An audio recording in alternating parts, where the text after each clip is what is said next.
Sí, Javier. Le quería preguntar una cosa con lo que es el entorno del trabajo. Yo estuve ahí probando esto, lo de los SEDA, lo que nos había mostrado la otra clase. Eh, pues vi que cuando se ejecuta desde Jupyter Notebook, como que te muestra todos los gráficos, pero cuando lo quería ejecutar directamente desde la línea de comandos no me lo mostraba, como que veía que tenía que agregar alguna cosa. Eso es lo que no entiendo. Bueno, Javier, todos estos Jupyter Notebook están armados para trabajarse desde la interfaz de comando. Cada uno de esos comandos, cuando te pone show y todo eso,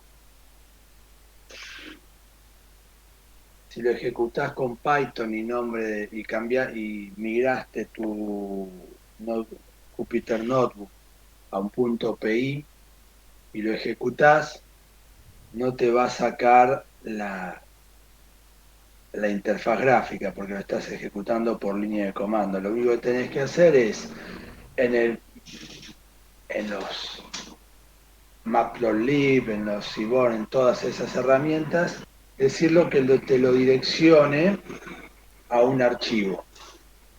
En vez de ponerle show, que es el comando que directamente te lo redirecciona en el Matplotlib a, a la interfase para que lo puedas ver, lo tenés que cambiar por el comando plt punto, y ahora exactamente no me acuerdo cuál Ok, es, pero pero es que lo uno exporte, que digamos. exactamente, que te Ah. lo genere en un archivo y ahí vas a tener toda la salida. Y usualmente, ¿cómo se trabaja? Así como te lo pasé, As- desde la notebook. Desde, exactamente. Vos ah, ok. lo que estás haciendo, ¿cuál es el proceso que vos vas a hacer? El notebook, ¿por qué se trabaja con un notebook y no se trabaja con un entorno de programación tradicional? Aunque hoy por hoy el Visual Code ya interpreta los notebooks, si alguien está cómodo con el Visual Code, levante directamente, hay un plugin, directamente lo levantan eh, con con el Visual Code, el notebook, y ya lo tienen trabajando. Lo van a ver dentro de Visual Code, similar, no igual, indudablemente, que cuando lo ven adentro del browser, pero pueden trabajar de la misma manera. Eso es uno, si a alguien le gusta esa interfaz. ¿Por qué se desarrollaron el code? Bueno, se desarrolló por una sola razón, para que ustedes puedan ir experimentando, dando un paso para adelante, uno para atrás, uno para adelante, uno para atrás, para ir probando.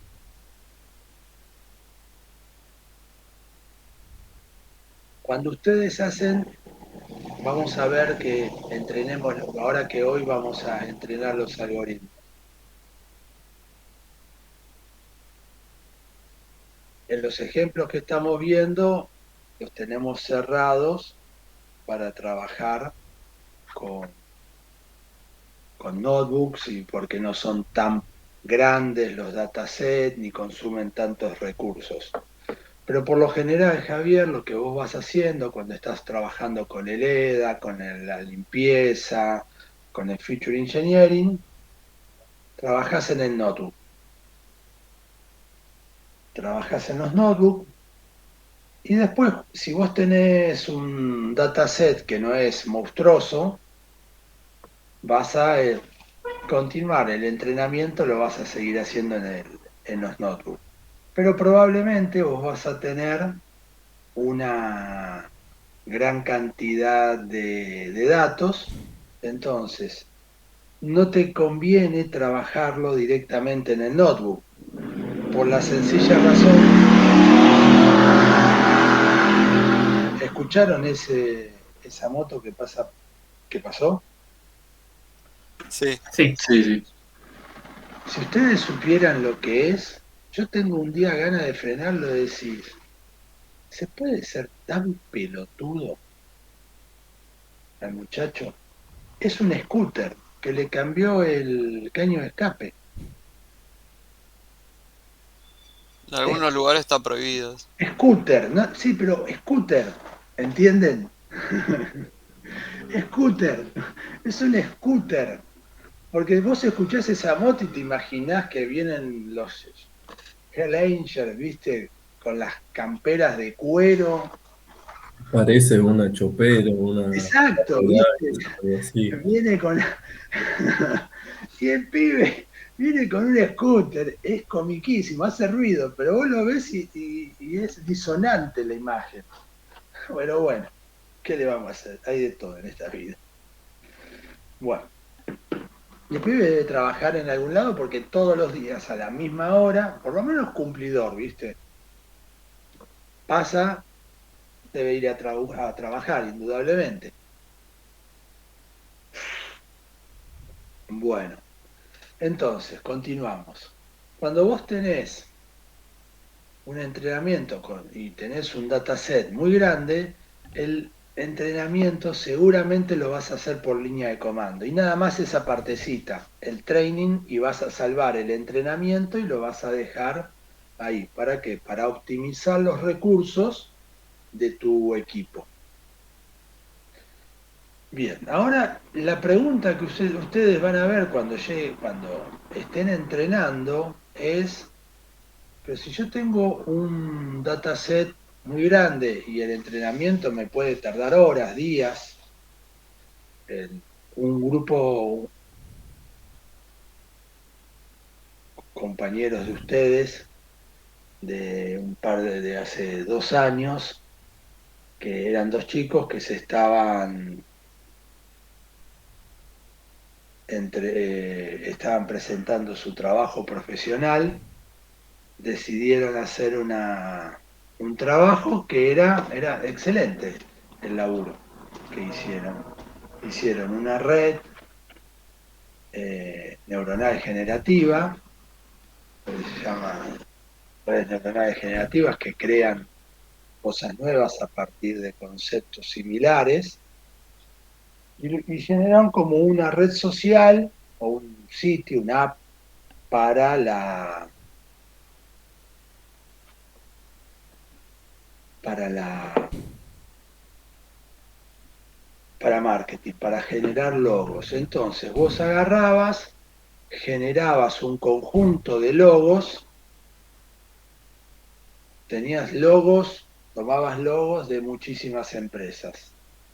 Eso era como se había entrenado la red neuronal. Entonces después una persona levantaba una app, cualquiera de ustedes querían hacer un nuevo logo para su empresa.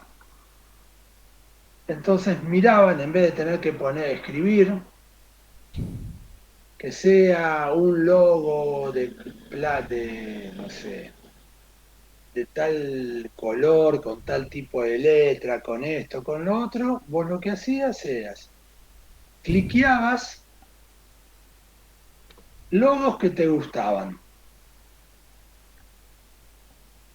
y la red te entregaba un nuevo logo que no era ninguno de los logos anteriores, pero que tenía las características principales de esos nuevos logos. Le cuento toda esta historia, además de que entiendan trabajos interesantes que hicieron compañeros de ustedes, con los cuales ustedes van a estar totalmente capacitados para realizar esas ideas y mejores todavía. Lo que tuvieron que alquilar, vieron como el Google Colab, que ustedes tienen un conjunto de un poco de capacidad gratuita y después pueden alquilar por un mes o por un periodo superior más, más capacidad. Lo que hicieron fue alquilar no en Colab, sino en otra empresa que era un poco más barata, y entrenaron el modelo para que dé ese resultado. Y estuvieron con GPUs que trabajaban, que eran los que estaban alquilando realmente, y estuvieron como una semana entrenando el modelo de la red neuronal. Bien, al margen del comentario ¿por qué se los hago?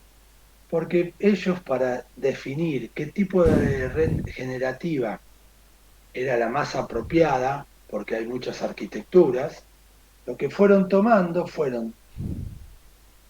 conjuntos de datos mucho más pequeños, conjuntos de datos pequeños, y esos conjuntos de datos pequeños que iban tomando, lo entrenaban también en estos sitios, pero eran entrenamientos de un par de horas. Entonces fueron calibrando y se fueron dando cuenta a, a ojo, ad hoc, digamos, cuál era la mejor arquitectura. Cuando definieron la mejor arquitectura, ahí agarraron y prepararon el dataset gigante y lo tiraron a entrenar. Bueno, ahí justo está relacionado con la pregunta que vos hacías, Javier.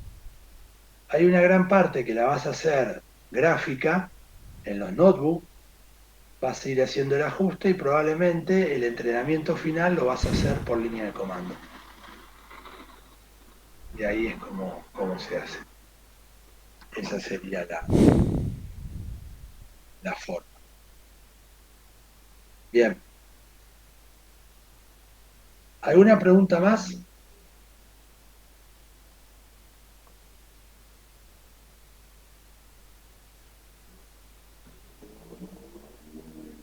Siempre sepan que en esto del entrenamiento y de cómo ir ajustándose, lo tienen que hacer como ustedes se sientan más cómodos. No existe una forma estándar de, de trabajar. No es, esta es la manera. Se acabó, no existen otras formas de trabajar. No, no. Es una de tantas maneras en las que ustedes pueden trabajar. ¿Estamos?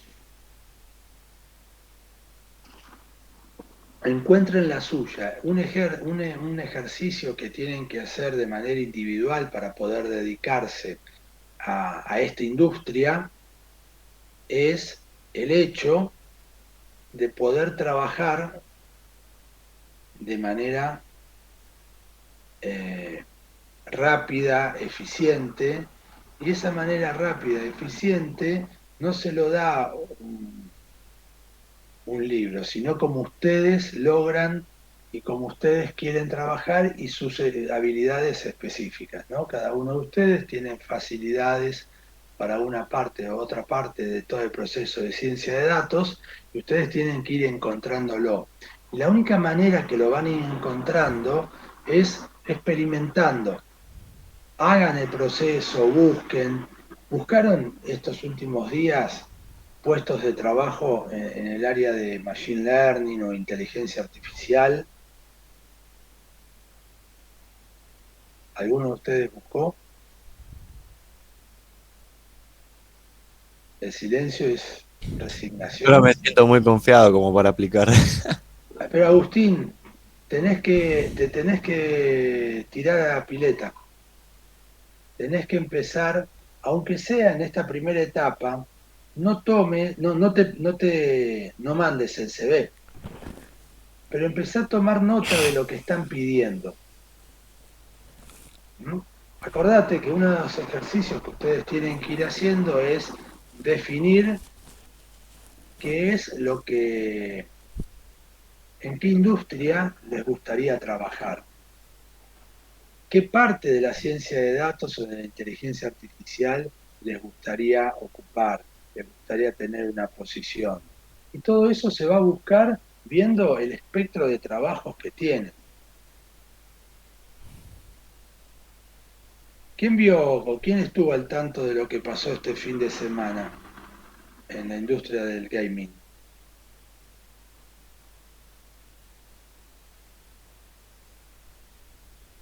¿Nadie se enteró de Gamery? ¿En Tecnópolis? ¿No?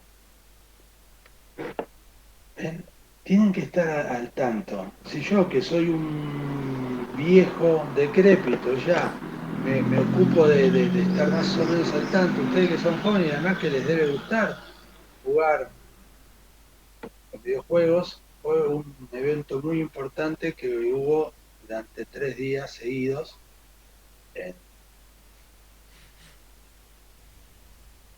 en Tecnópolis, donde se dieron premios y todo. ¿Por qué les digo eso? Bueno, porque el área de inteligencia artificial para la industria del gaming es un área muy codiciada, ¿m? Y donde muy pocas personas se van desarrollando en eso. Principalmente se van desarrollando en la programación particular y general, más que particular, en la general del videojuego, y no tanto en la parte de inteligencia artificial,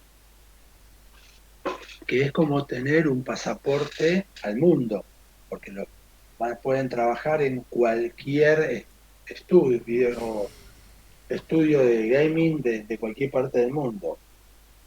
Pero lo más importante, chicos, por ejemplo, con respecto a la industria del gaming, que según la Cámara de Videojuegos de la Argentina, más del 60%, aproximadamente el 60% de, de sus afiliados son micropymes.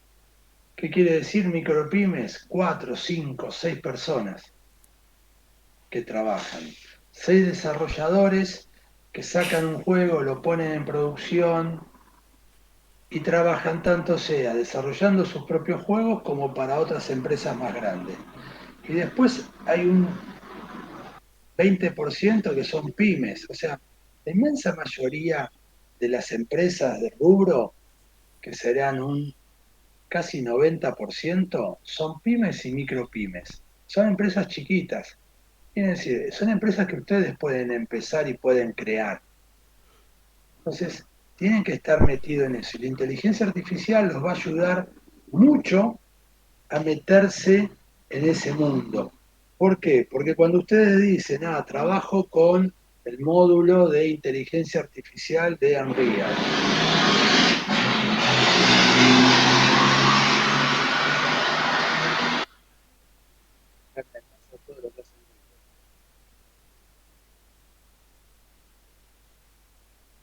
Cuando digan que trabajan con el módulo, por ejemplo, de Unreal, van a tener un montón de puertas abiertas. Y están mucho más cerca de lo que ustedes piensan de poder entender eso. ¿Estamos? Entonces, dedíquenle tiempo, busquen puestos de laburo, Agustín, no tengan miedo, aunque sea tomen nota de lo que se está pidiendo para tener nuevas posibilidades. Bien, ¿qué más? ¿Alguna pregunta con respecto a esto?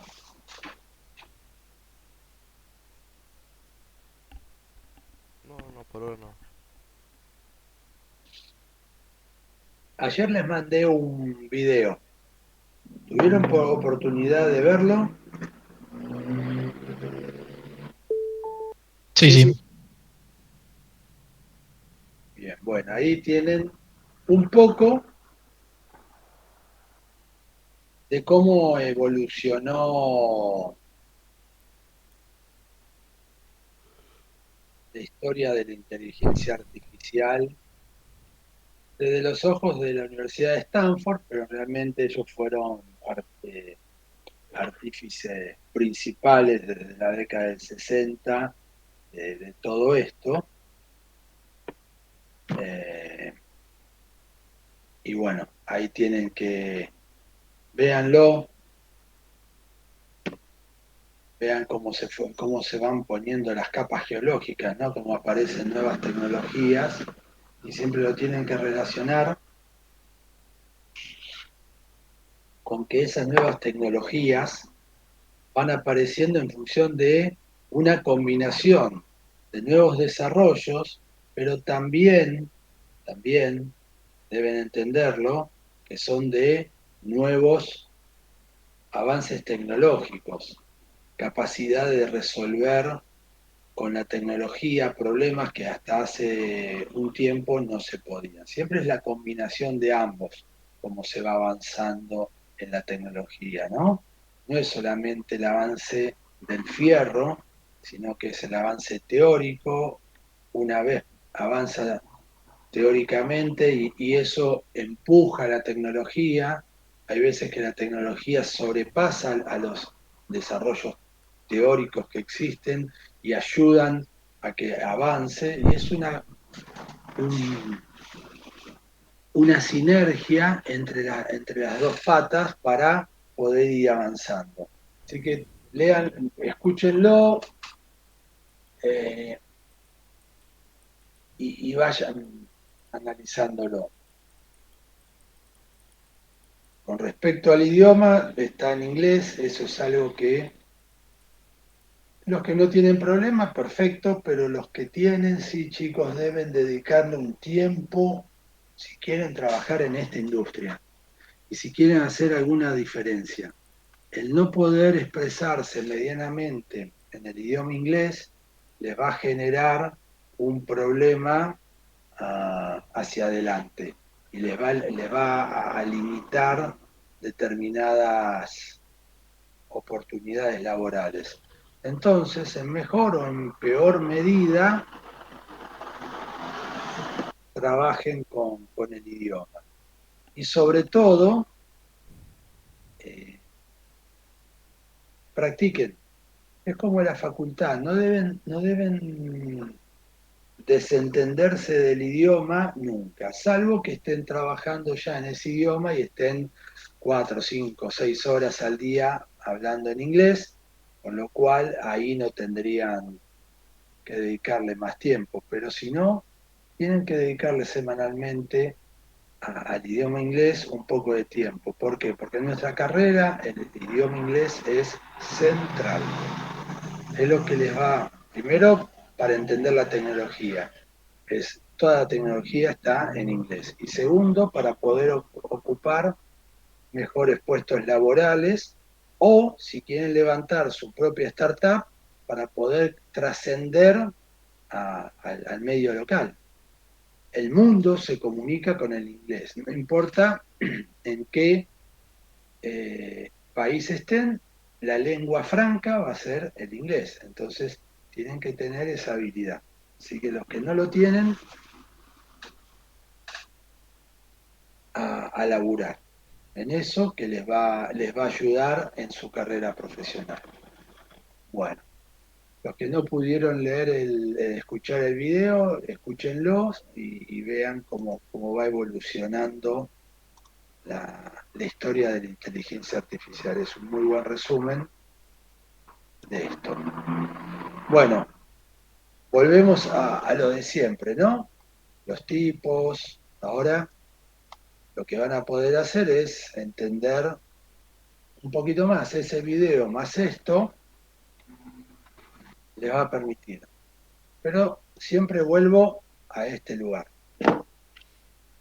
Siempre vuelvo a este lugar. ¿Qué tenemos acá? Habíamos visto la definición del problema, habíamos visto la ingesta de los datos, este data wrangling, es ver de dónde voy a tomar los datos. Vimos la preparación de los datos, que es una iteración entre el análisis exploratorio de información y el data cleaning y, ¿qué más? El feature engineering, que habíamos visto en la clase anterior. Acuérdense que el feature engineering era esa potenciación que le dábamos a los datos para poder generar más mejores patrones. Vamos a tratar de facilitarle, porque lo que estamos haciendo es eso, facilitarle a los algoritmos que encuentren esos patrones. Y esos patrones, ¿cómo se van a ser mejor encontrados? Por las 3 etapas anteriores. Vamos a entender nosotros como persona los datos, luego vamos a hacer una limpieza de esos datos para no presentarle datos erróneos al algoritmo y luego vamos a potenciar esos datos. El potenciar esos datos, acuérdense el ejemplo paradigmático del feature engineering. Como vimos, había un montón de etapas, pero el feature engineering tiene un ejemplo que nos resume muy bien, nos cierra muy bien lo que es esta etapa. Y es lo siguiente, pensémoslo por un momento. Ustedes tienen que trabajar con la fecha y hora. Uno de los campos que habían obtenido en la ingesta de información era fecha y hora de la factura. Tenían facturas de clientes y tenían fecha y hora. Era un solo campo. Bárbaro, el típico day stamp. El que creó el sistema lo utilizó, lo desarrolló bien porque es un campo apropiado, un formato de campo apropiado, pero ese es el más apropiado para hacer un proceso de ciencia de datos. La respuesta es no, chicos. ¿Por qué? ¿Cuál es la característica de un timestamp? ¿Se acuerdan?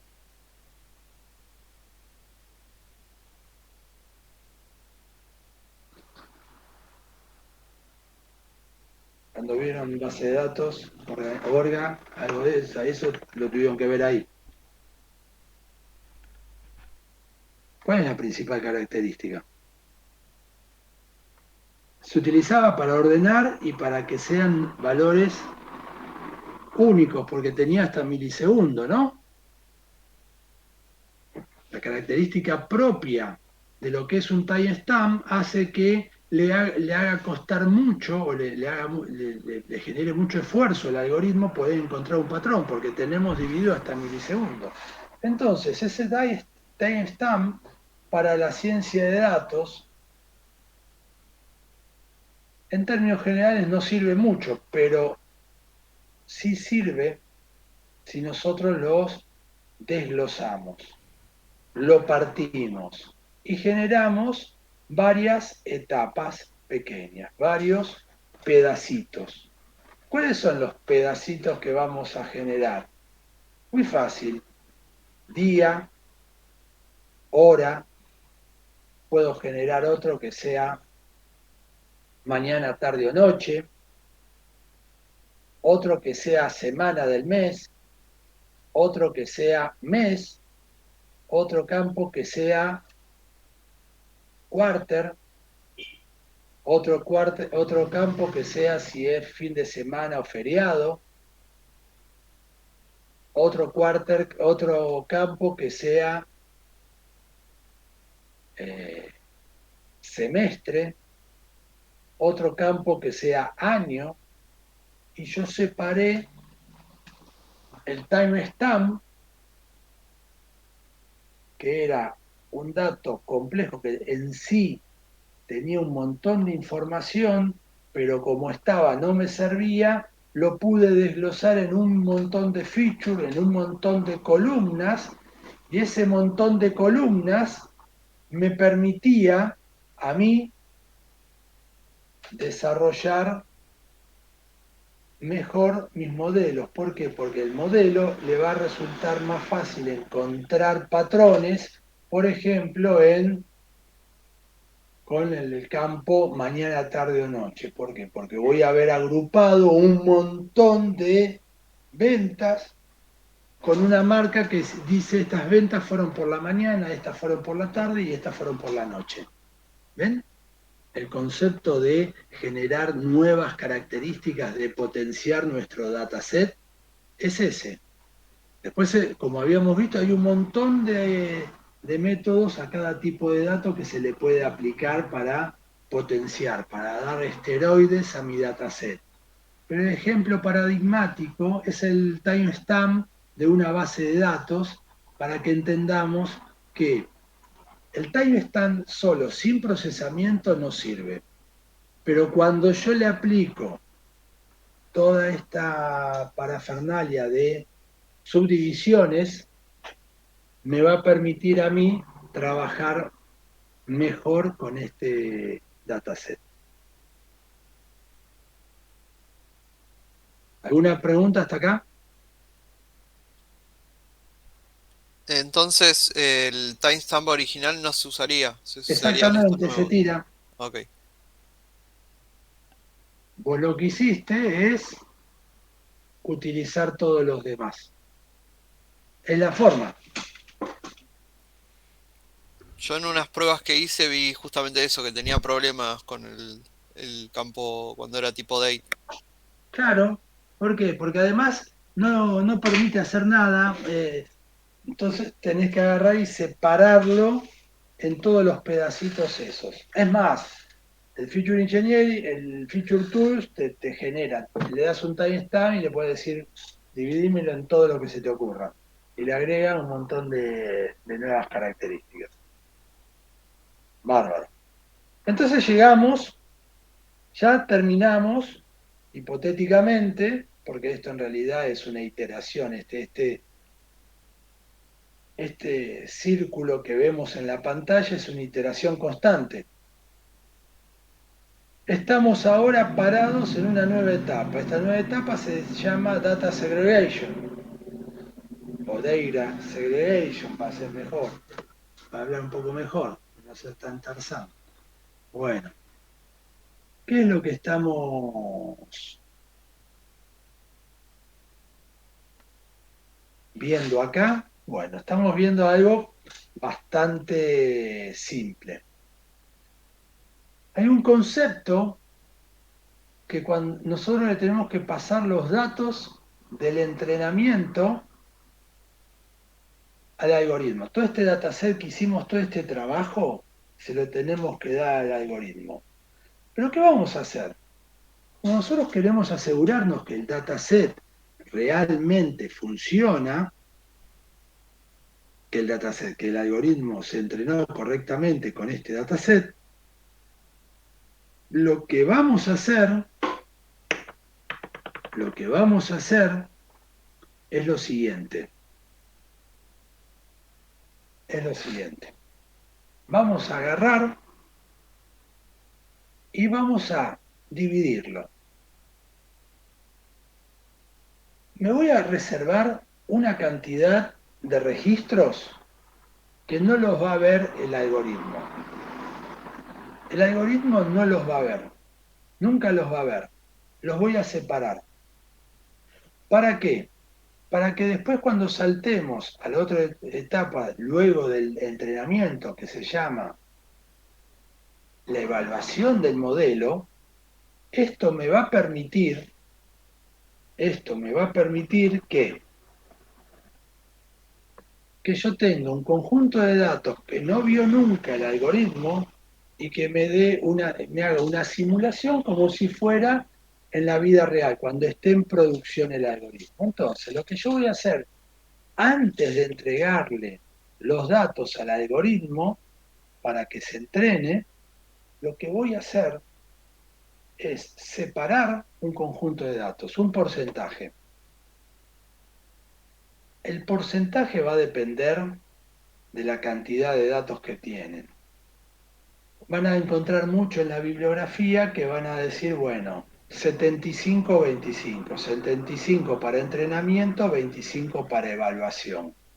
Pero muchas veces separar un dataset 75-25 son muchos datos para evaluar y le estamos sacando muchos datos al modelo para el entrenamiento. Entonces, lo van a tener que definir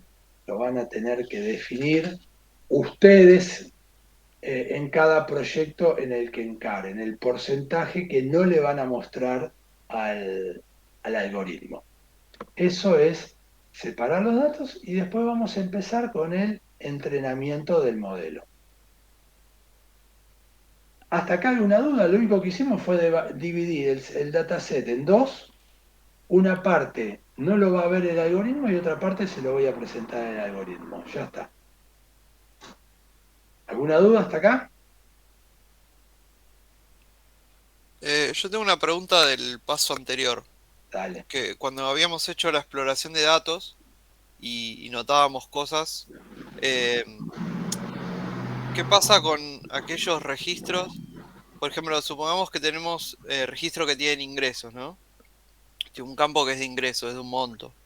Y tenemos campos que tienen un monto exageradamente grande, capaz por algún error o lo que Por fuera. eso. Ahí ¿Esos es registros se invalidan? O sea, ¿no sirven? buena pregunta. Eso es lo que es la parte de decir si se borran o se modifican, seguramente va a estar en función de la cantidad de registros que vos tengas. Si vos encontrás eso, lo que vos estabas viendo era la detección de outliers, se llama. ¿Qué son? Son valores que están fuera de la media, de la norma habitual que tiene el conjunto, el dataset para esa feature, para esa característica, y que ustedes tienen que eh, trabajar. En algunos casos, si yo tengo muchísimos registros, ¿qué es lo más habitual? Bueno, si son registros con errores, los borro.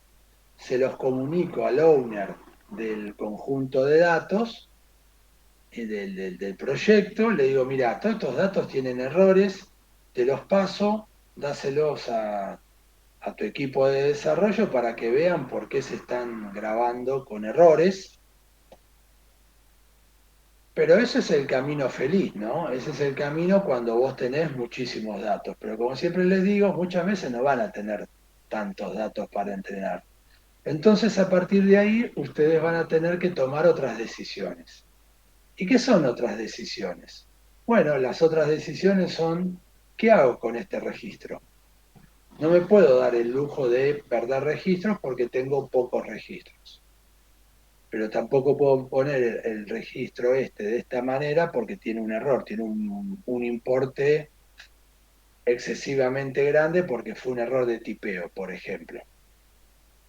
Bueno, y ahí se toman, hay técnicas, hay libros que hablan de data cleaning, donde te exponen un montón de alternativas. El montón de alternativas siempre termina siendo más o menos este conjunto reducido que les voy a comentar. Número uno, ese valor que capaz que era importe, que era excesivamente alto, lo que hacen es ponen el promedio o la media.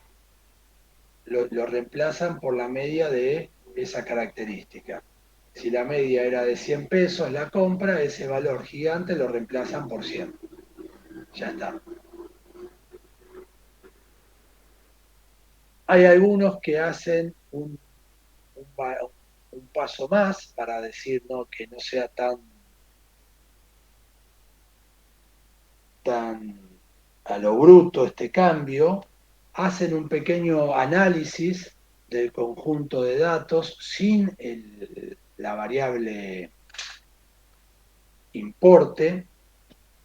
Cuando digo hacer un estudio es, agarran el dataset, así como lo tienen, y sacan el, la variable importe, la feature importe, y se lo dan a un algoritmo que ahora vamos a ver, una familia de algoritmos que se llama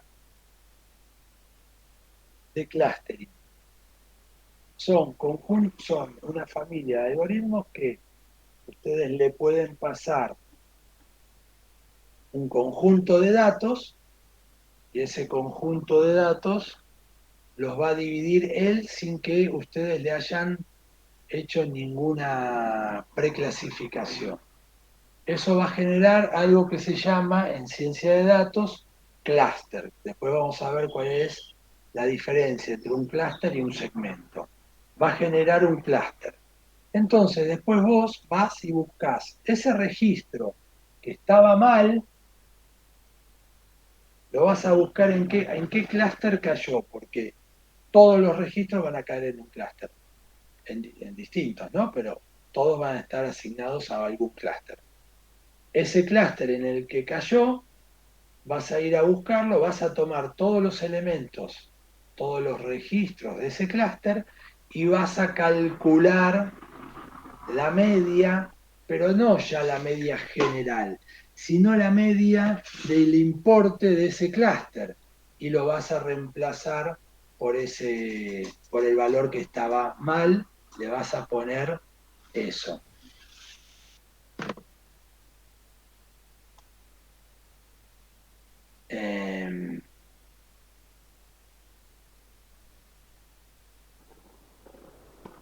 Ahí estamos. Si por Más o menos, ejemplo, si por ejemplo fueran, no sé, supongamos que tenemos un campo que es de provincia y hay valores que no están en ninguna de las 24 provincias, ¿qué hacemos con esos casos? y ahí tomarás la decisión. Lo pondrás en una nueva provincia o tratás de hacer una investigación.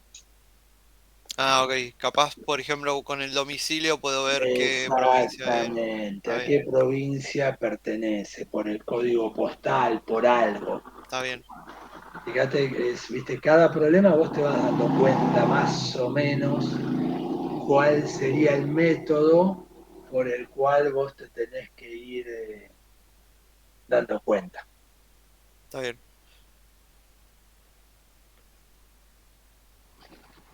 Esa es la metodología.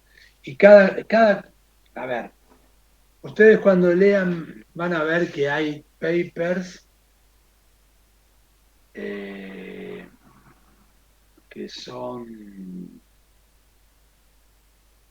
que trabajan con esto, que presentan ejemplos y todo eso, pero son listas de recomendaciones. No existe un caso que, bueno, cuando vos tengas esto, hace esto. Cuando vos encontrás un caso, vas a ver que tenés 4 o 5 opciones y la tomarás según el problema en función de lo que mejor te venga en ganas o de tu análisis. Es la forma de trabajar. ¿Se hace de nulear el valor? Sí, se puede poner nulo, pero en realidad en términos generales se trata de sacar el nulo y ponerle un valor que represente algo, porque con el nulo el algoritmo no puede trabajar.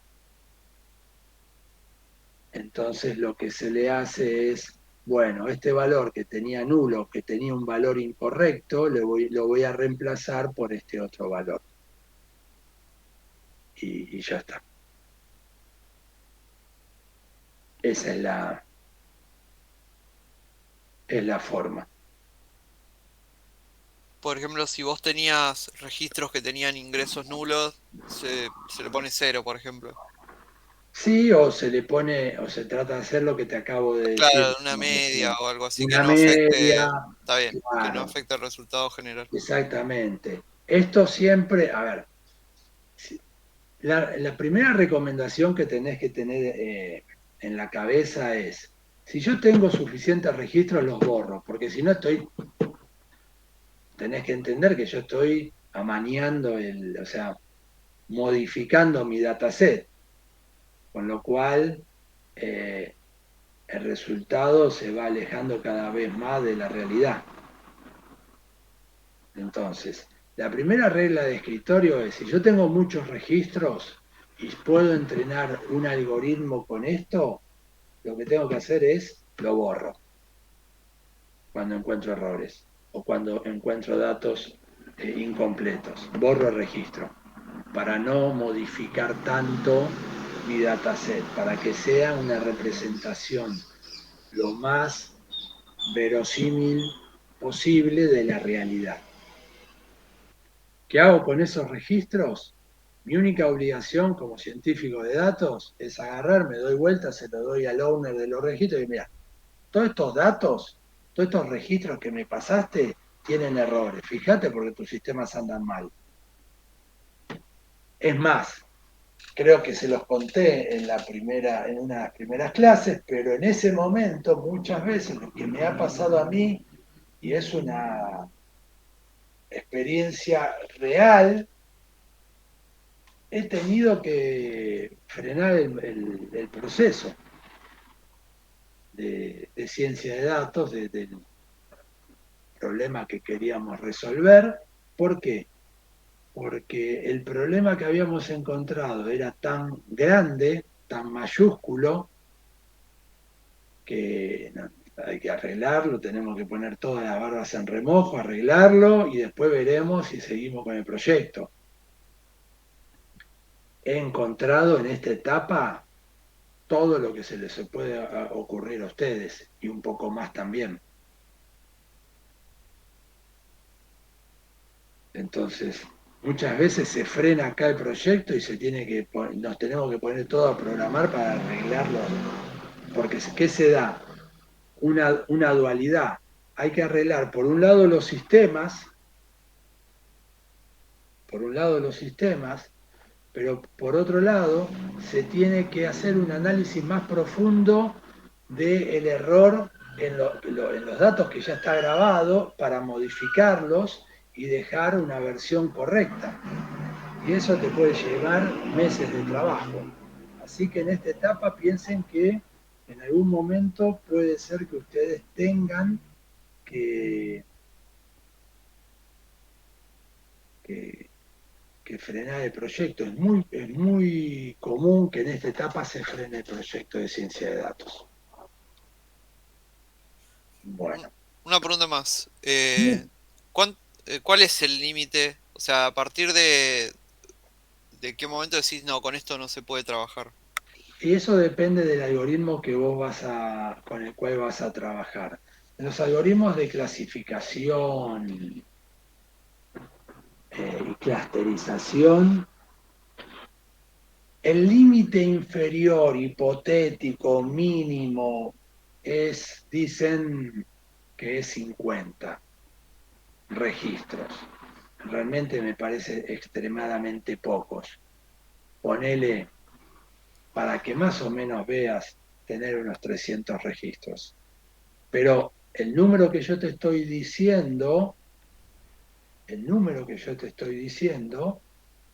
depende de la familia de algoritmos con los cuales vos vas a trabajar. Estos son los algoritmos de lo que pertenecería principalmente a el paraguas del Machine Learning, y adentro de ese paraguas de Machine Learning lo que se trabaja con clasificación y clusterización, que son dos subfamilias del Machine Learning.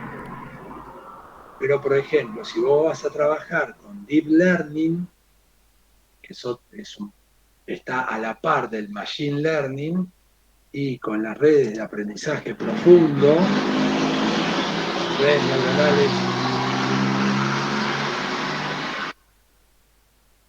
neuronales de clasificación,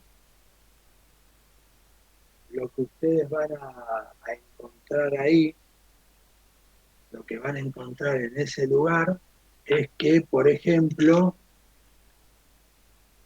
para que ande más o menos bien y detecte, tienen que tener más de 3.000 registros. Para empezar a entrenar a que se estabilicen los pesos de las redes. Así que la cantidad de registros va a depender de la familia de algoritmos con los cuales vas a trabajar. Pero ahí tenés 2 hitos, más o menos 2 valores para cada una de las familias. O sea, como regla general se podría decir que más o menos si se tiene más de 10.000 registros no debería tener problema, ¿no? Nah, eso está más que bien. Está sobrado, perfecto. Sí, sí. Y lo que vas a hacer con esos 10.000 registros, capaz que no vas a hacer las primeras pruebas de entrenamiento con todos, sino que vas a tomar una muestra de 2000, de 3000, para ver cómo funciona, cuál es el mejor algoritmo, y cuando más o menos encontraste el mejor algoritmo, te pones a trabajar con el resto. Y ya está. Y no tenés más.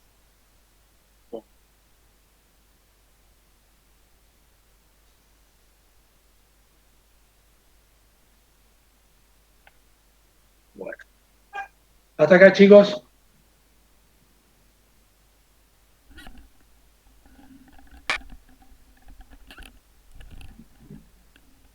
¿Ninguna pregunta hasta acá? ¿Entendieron más o menos este proceso que les acabo de explicar?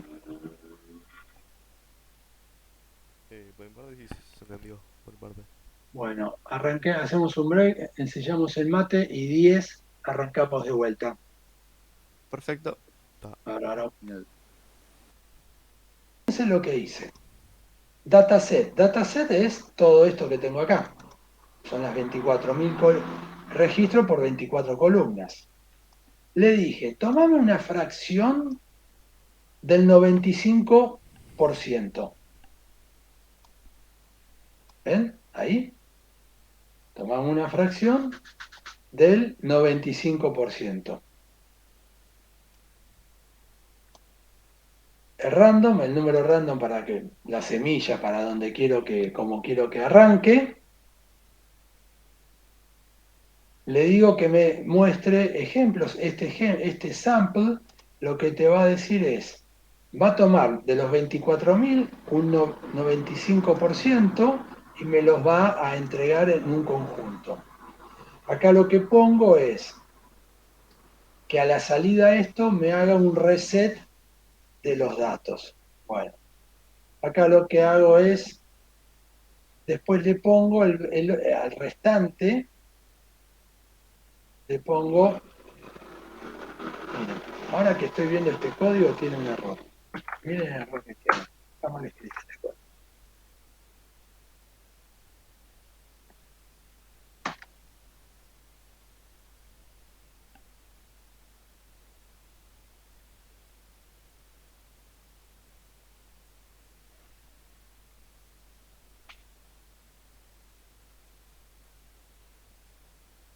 Ya voy a volver loco cuando.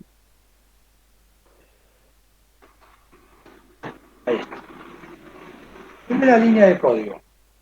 Traducción, agarrar el dataset de los 24.000, agarrarme un porcentaje equivalente al 95.000 y dame de forma aleatoria un conjunto de datos que represente el 95%. ¿Te acordás cuando te decía la ley del 75-25? En este caso usé un 95. ¿Ves que no es algo muy firme?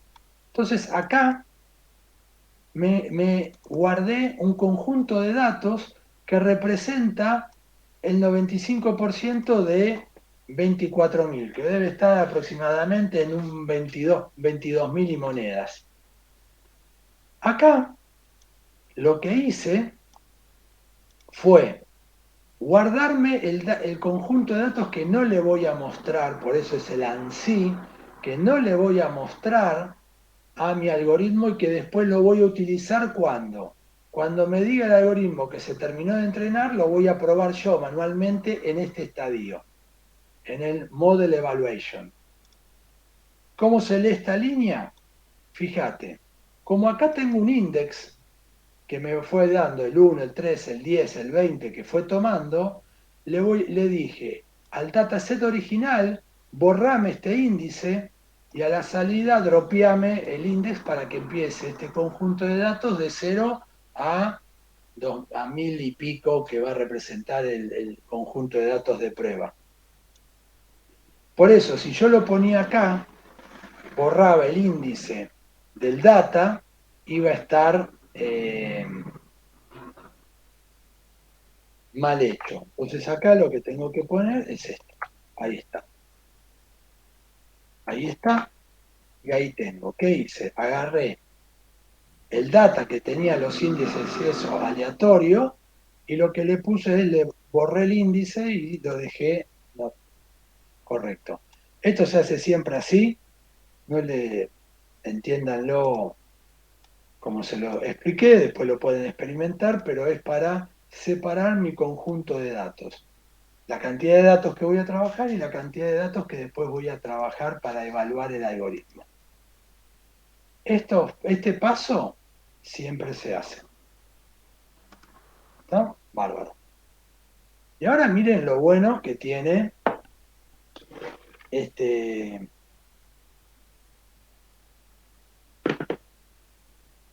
librería. Yo lo único que tuve que decir es, quiero hacer una clasificación. Importa todo, pero lo único que tuve que hacer es decirle una clasificación. Y miren esto, que es más interesante aún. Yo puedo preguntarle los modelos que tiene la librería PyCaret con los cuales va a evaluar mi conjunto de datos para clasificación. Scikit-learn, esta palabra que ven acá, es una librería de ciencia de datos que ahora le voy a explicar. Miren esto. 2, 3, 4, como 20 modelos. ¿Qué es lo que están viendo ahí, chicos? Un montón de modelos. Exactamente, que lo va a hacer automáticamente el PyCaret, los va a evaluar sin que ustedes tengan que programar la entrada de cada uno de estos modelos. Ustedes le van a dar el conjunto de datos a PyCaret y PyCaret lo que va a hacer es, va a empezar a trabajar con la información que ustedes le pasaron y va a comparar con todos estos modelos, con todos. ¿Está? Se los va a comparar a todos. Les va a decir, va a probar primero con la regresión logística.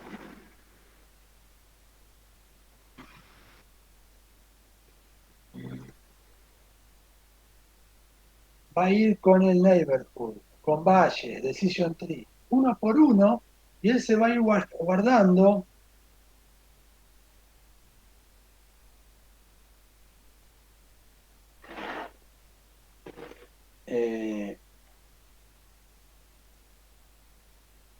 le va a estar dando y le va a estar enviando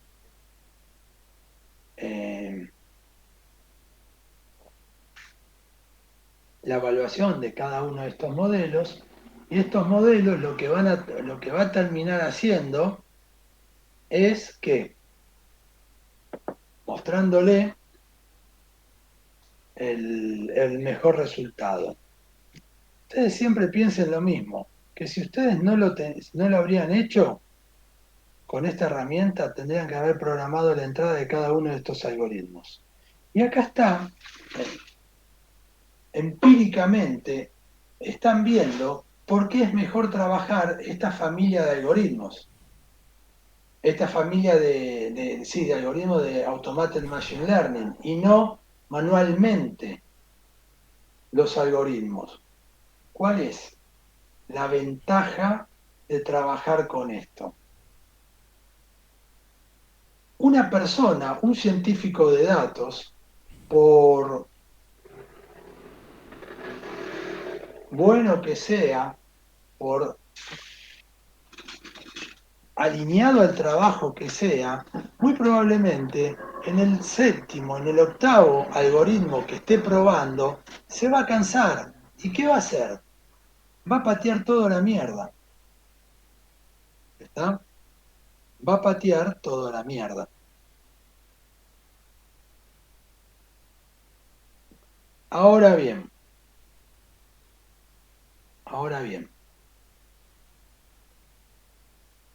¿qué pasa con esto?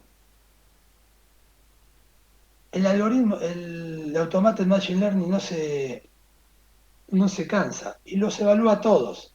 Entonces, como primera aproximación, siempre da mejor resultado el Automated Machine Learning que el que hace manualmente un científico de datos. Y es porque peina primeramente mucho más rápido todos los algoritmos. Ahora bien, ¿cómo lo tenemos que utilizar nosotros de manera inteligente esto? Bueno, de manera inteligente es esta la forma. ¿Qué voy a hacer ahora? ¿Qué voy a hacer? Cuando ya vea el conjunto de algoritmos que anduvo mejor, me voy a tomar 3 o 4 algoritmos y después los voy a tratar de todavía llevarlos un poco mejor, de perfeccionarlos un poco más. Esa es la manera de trabajar de manera eficiente en la ciencia de datos. ¿Está? Así que bueno, acá tenemos todos algoritmos. Y acá está la línea más interesante. Esta línea es lo que hace a ustedes que les diga. ¿Cuál es la columna? ¿Se acuerdan? Target default que teníamos ahí. Ya está. Target default. Listo. Setup data eran los datos que yo había tomado acá para que entrene. Le doy un nombre de experimento y él cuando evalúa hace todo esto. Fíjense todos los pasos que le va a proceder a hacer a mi modelo. Yo puedo, acá lo que dice no es que no se los configuré. Yo le puedo decir que sí o que no a cada uno de esos. Así que acá tenemos otra buena metodología de volverme mucho más experto en la ciencia de datos. ¿Por qué? Porque acá tengo una ayuda, chicos. Miren esto. Acá es el Session ID el que le doy. El target es el default, ya está. El binary, el tipo de segmentación, de clasificación que va a hacer es binary de 0 y 1. ¿Tenía algún encode label? No. Pero el conjunto de datos originales era 22.800 por 24, el 95%. ¿Hay valores missing? No, no hay ninguno. ¿Cuántas columnas numéricas tengo? 14, categóricas 9. Entonces yo puedo empezar a ver, ¿qué es una feature categórica? Voy y busco una feature categórica que tiene un conjunto de valores delimitados. Por ejemplo, 0 y 1, el código postal, esas son categóricas. Pagó o no pagó, pueden ser palabras, letras, ¿entienden? Pero ustedes ahora tienen una guía para volverse expertos en ciencia de datos. ¿Qué tienen que hacer? Hago esto, me lo copio, vengo acá, se lo pregunto, si quieren pregúntenselo a ChatGPT, pero fíjense, ahí está.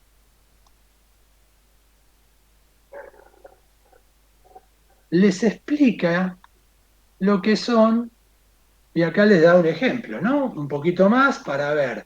Variable categórica. Ah, mira vos todo esto. Entonces te da todo esto, te enseña el encode,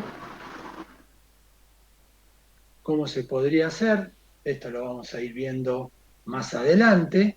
Pero fíjense que ustedes haciendo una simple consulta ya van aprendiendo un montón de cosas más. Yo les puedo asegurar que si ustedes pueden darle medianamente respuesta a todo esto, cuando lo leen, cada uno de estos, cuando es PCA, los métodos PCA, Principal Component Analysis, ignorar el low variance, cuando ustedes pueden entender esto medianamente bien, no al detalle, pero medianamente bien, deben considerarse expertos en Machine Learning. Porque en términos generales nadie se pone a trabajar con esto. Nadie se pone a trabajar con esto. A ver el detalle de cada una de estas cosas y cómo lo deben trabajar. Entonces, ustedes deben hacer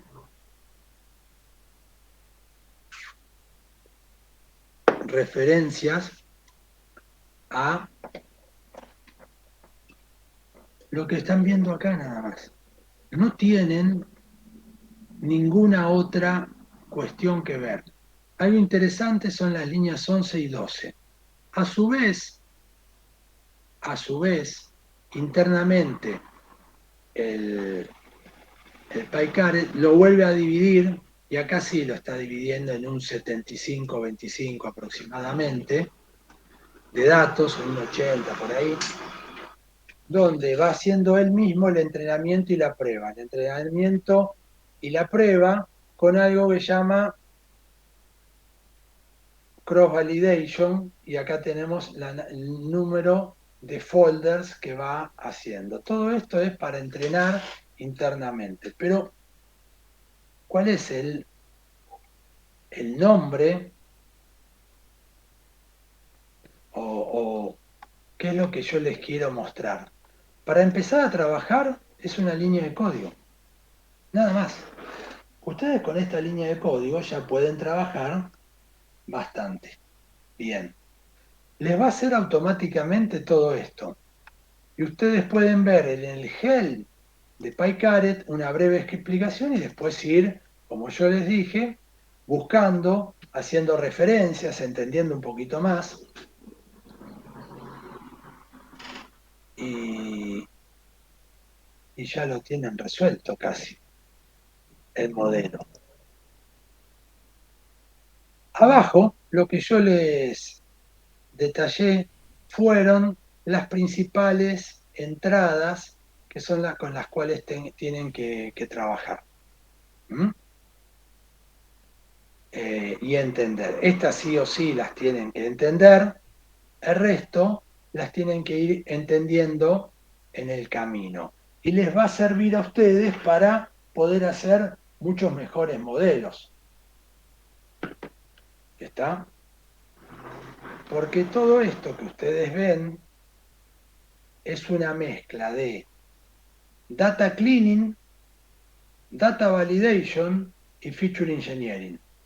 Cada una de las entradas que tienen acá pueden ser puestas en alguna de esas tres pasos de preprocesamiento. Era por eso que yo les decía que esta herramienta incluye todo.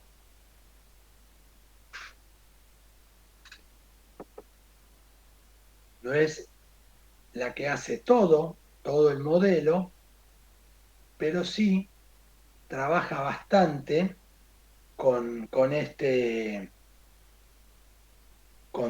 esta parte de el feature engineering principalmente. Así que ahí lo tienen a su disposición. Bueno, y fíjense la otra línea gloriosa. Compararme los modelos y guardarme el mejor modelo. Esta línea lo que hace es, le aplica todo esto a el dataset. Con esa aplicación de todo eso, agarra cada uno de estos modelos que ustedes veían acá, cada uno de los modelos que veían acá, prepara la entrada y ejecuta el entrenamiento. Y con esto que ustedes veían, él iba con la línea 11, con esto lo entrena, con esto lo testea. Y para cada uno lo hace 10 veces. Ahí está. Iteración tras iteración, iteración tras iteración, iteración tras iteración. ¿Lo ves? ¿Lo ven? Ahí está. Agarró y se guardó en orden decreciente, el primero el mejor hasta el último el peor, según esta métrica, accuracy, y acá te muestra un conjunto de métricas distintas, incluido el tiempo que tardó en entrenamiento. En estos conjuntos de datos, fíjense que también hay diferencia. Miren tardó menos de 2 segundos y este tardó 14 segundos. Si el conjunto de datos es muy grande, y fíjense la diferencia entre este y este. Es casi nula. Me voy a quedar con este, aunque sea un poquito mejor. Imagínense que sean iguales o un poquito peor este. ¿Por qué? Por el tiempo. Este tarda tanto y este tarda otro tanto. Bueno, con esta información terminé mi entrenamiento. Terminé mi entrenamiento. No necesito más nada que esto. De ahí ya te sale el algoritmo, ¿no? Ya Que está, vos ya lo ya lo tenés. tenés ahí. Acá te lo guardó. Ya está entrenado, lo salvás y después te puedes usarlo. Ahora bien, ¿se acuerdan que yo en la primera charla que tuvimos le dije, lo más importante cuando definen el problema es definir la métrica? Imagínense que ustedes no definieron la métrica y ven esto. Automáticamente van a decir, me voy a quedar con esta porque esta es la mejor. Yo le había dicho que la métrica se define inmediatamente después que definen el problema y dicen, para este problema la métrica más apropiada va a ser tal. Acá estamos viendo un conjunto de métricas, después nos vamos a enfocar en una clase específicamente para entender lo que son las métricas de Machine Learning, pero ustedes lo que tienen que entender es esto. Todas las métricas, la accuracy, ¿por qué el accuracy? Es porque te dice el 82% de certeza, pero es certeza general, en lo que acertó y en los que erró. Es como la métrica más utilizada y la que tendría el mejor ratio. Pero a vos, como científico de datos, no necesariamente te importa esa métrica que sea la más importante, sino que hay otras métricas con las cuales vos podés trabajar. Y dependen del problema. ¿Cómo? El recall, el kappa, el F1, el if1, que es una combinación de las anteriores, la curva de Rho. Lo que ustedes tienen que entender es, y este es el secreto, y acá están viendo el secreto de la ciencia de datos. Esto es lo que la experiencia en la ciencia de datos le va a dar. Esto es el compendio de años de trabajar en esto. Ustedes tienen que saber si el problema puede ser resuelto o no resuelto. Sí, sí, Pedro, comentame. Tengo una pregunta. Nosotros teníamos ahí de precisión 0,8247 como la más alta. Si Sí. nosotros tuviéramos el mismo dataset, pero en vez de 24.000 registros, tuviéramos muchísimos más, ¿la precisión debería ser más alta o No no necesaria, no necesariamente? necesariamente, Ok, porque eso es lo que vos estás tomando es una representación de tu dataset. Con lo cual, si vos sos lo suficientemente hábil como para tomar una muestra representativa de tu dataset original, capaz que con 3.000 registros ibas a tener el mismo nivel de certeza. perfecto, gracias. Bueno, entonces, ¿qué es lo que les quiero decir? Enfóquense en esto porque esto es uno de los hitos de la ciencia de datos. Esto no lo van a ver escrito, o lo leer escrito, en ningún libro. No sé por qué no lo ponen, no sé por qué no lo nombran, pero acá, acá lo que están viendo es el resumen del Machine Learning o del Deep Learning. En términos generales, de la inteligencia artificial. Por un momento presten mucha atención. Las herramientas de Machine Learning, Deep Learning, de cualquier learning que se les ocurra, cada vez están avanzando más. Y es por eso que están viendo esto. En una sola línea de código me hace toda la clasificación y me evalúa todos estos modelos.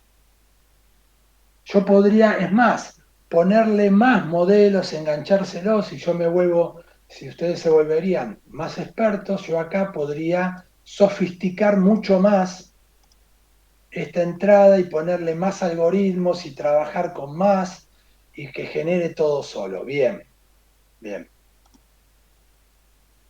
Ahora, lo que les quiero decir.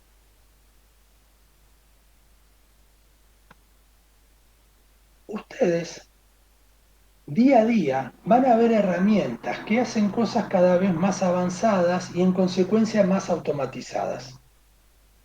Hoy por hoy es muy poco probable que ustedes tengan que programar una red neuronal.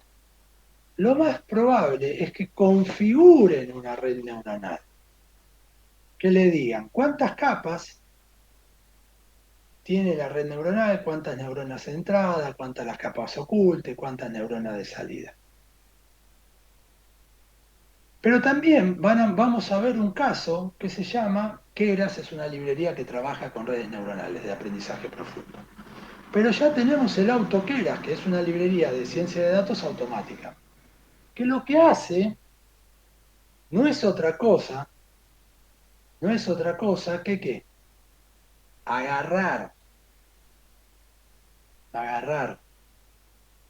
el dataset, le pasamos las características generales de la red, del tipo de red, como acá dijimos clasificación, y él arma la estructura de la red de forma automática. Entonces, los detalles cada vez se van automatizando y se van haciendo mejores y más fáciles de trabajar. Entonces, el cierre de este concepto es, ustedes nunca se tienen que olvidar, porque no importa en qué área de la ciencia de datos estén, lo que no les va a cambiar y que no hay ningún modelo de inteligencia artificial que lo pueda resolver es la definición del problema. ¿Qué problema van a resolver? Eso se tienen que especializar, porque ya saben intuitivamente que no va a existir nunca un programa que pueda definir eso. Eso lo van a tener que entender. ¿Cómo lo van a entender? Bueno, en términos generales, cuando yo les dije, es un problema de clasificación, es un problema de clusterización, es una red neuronal de aprendizaje profundo, es una serie de tiempo, van a tener que, en términos generales, poder encajarlo en alguno de esos casilleros. Cuando lo encajaron en alguno de esos casilleros, dijeron, este es un problema que me parece que es una clasificación y que lo puedo resolver con los algoritmos de la familia de clasificación. Con solo decir eso, se les simplificó un montón, porque ya saben las librerías de Automated Machine Learning que tienen que trabajar, por ejemplo, PyCaret, pero lo que tienen que hacer inmediatamente después es, ¿cuál es la métrica antes de llegar a este punto? O sea, en este preciso instante, entre esto y esto, ¿cuál es la métrica que voy a utilizar? Y lo tengo que dejar escrito.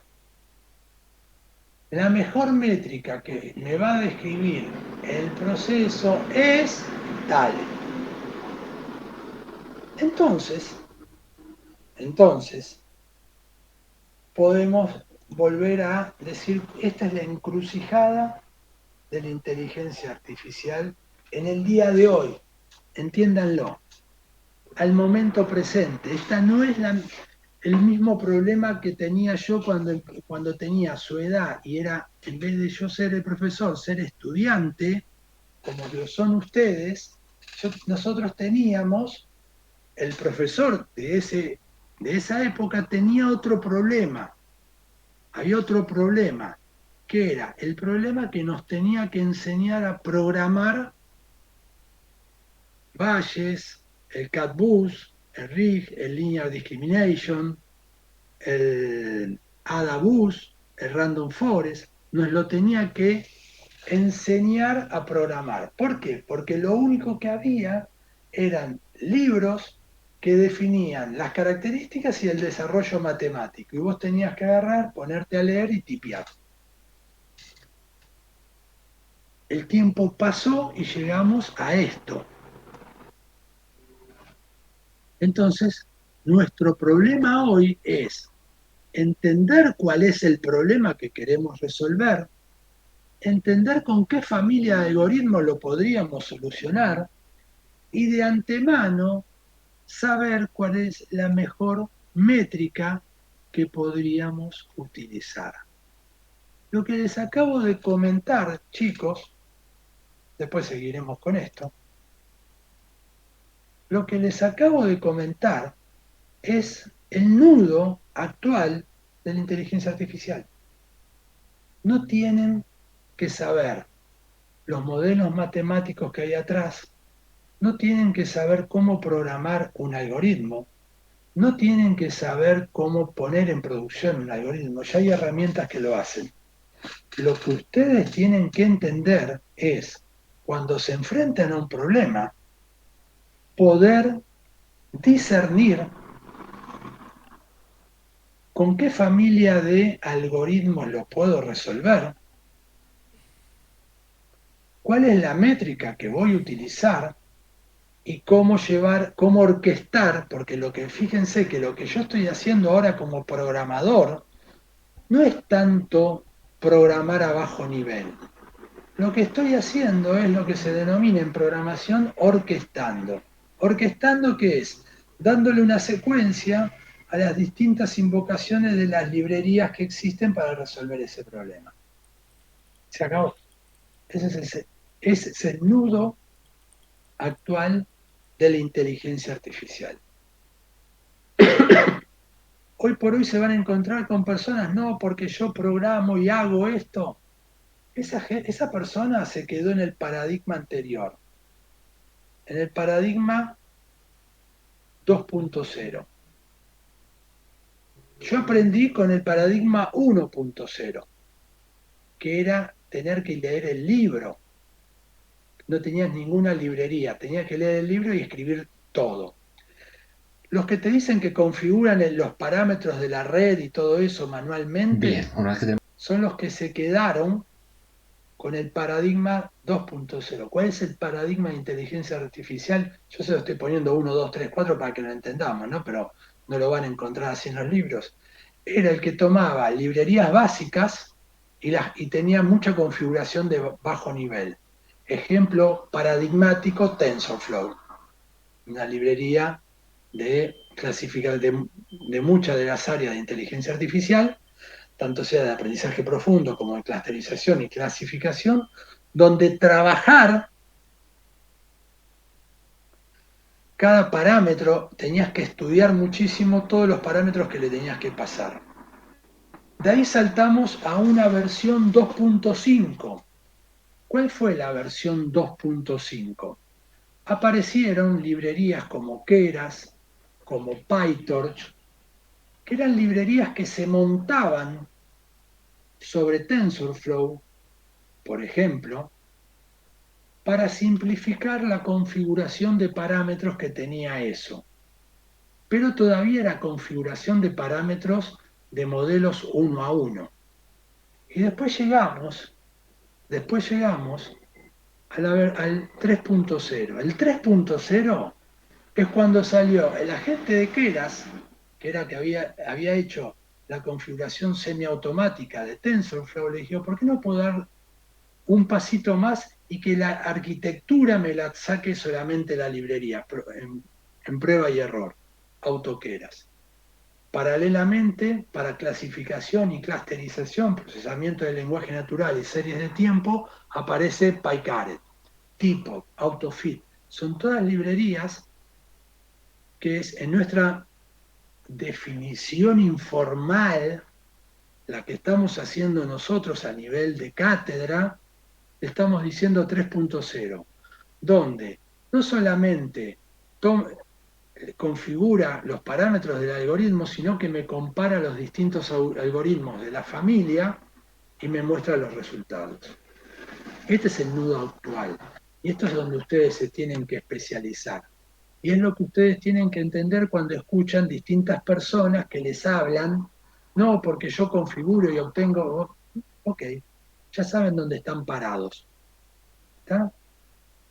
Y esta charla que yo les digo ahora dentro de 2 años, capaz que le estoy diciendo, no, ahora ya hay un 3.5, porque ahora apareció tal cosa. Al día de hoy tenemos esto, el 3.0. ¿Les quedó claro esto, chicos?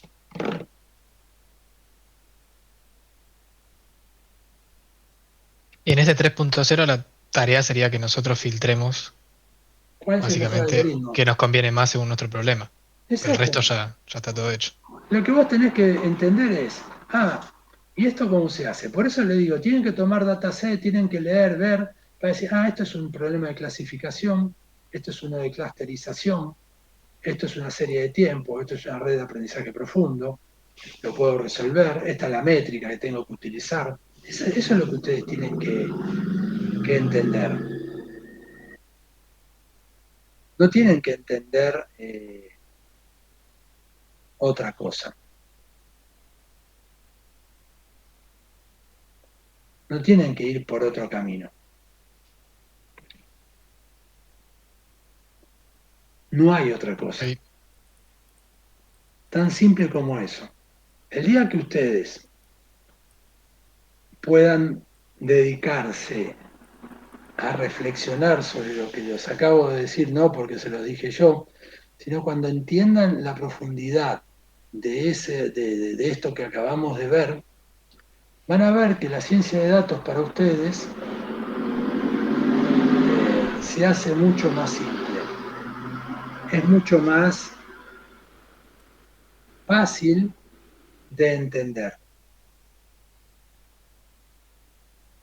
Van a ver que ustedes van a agarrar y van a poder trabajar rápidamente, van a aprender nuevas herramientas, se van a sentir seguros, van a buscar trabajo de esto libremente. ¿Por qué? Porque todas estas herramientas, tienen que elegir este conjunto de herramientas, chicos. Son las herramientas con las cuales les va a abrir la puerta de la ciencia de datos.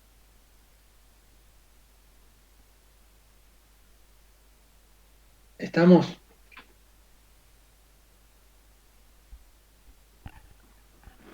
¿Alguna pregunta más?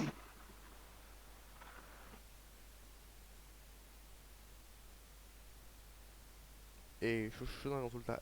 No me quedó muy claro cómo era el tema de clusterización. Clusterización, ¿viste el ejemplo que teníamos recién que había una columna que decía target? Sí, es. Sacala.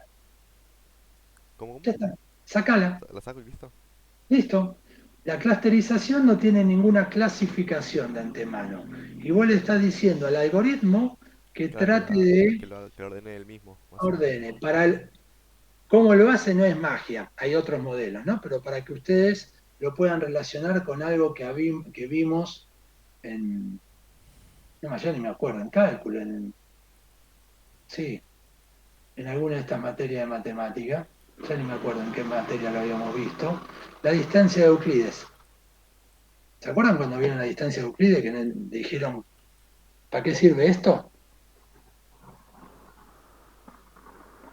Bueno, asumo que todos recuerdan lo que era la distancia de Euclides. En un plano, tengo 2 puntos en un plano, el más sencillo, un plano de 2 dimensiones, en X y en Y, tengo 2 puntos.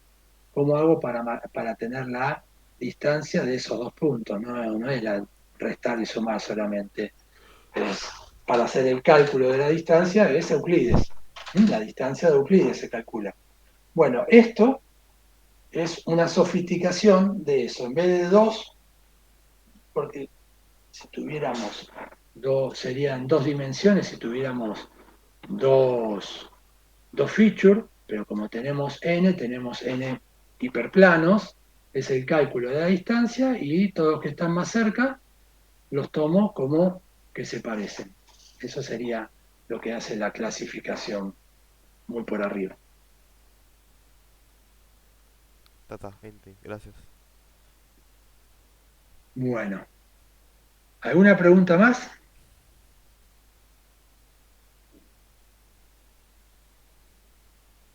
¿No? Yo tengo una. Con el proyecto, el tema del trabajo práctico. Vamos empezando haciendo lo que hicimos hoy. Claro, todo esto tienen la limpieza, tienen la exploración, Tienen que ir definiéndolo, así que ahí está. Dale, gracias. Bárbaro. Bueno, chicos, profe, Suerte. Hasta luego, profe. dale, lo Bueno, miro. No. Hasta luego.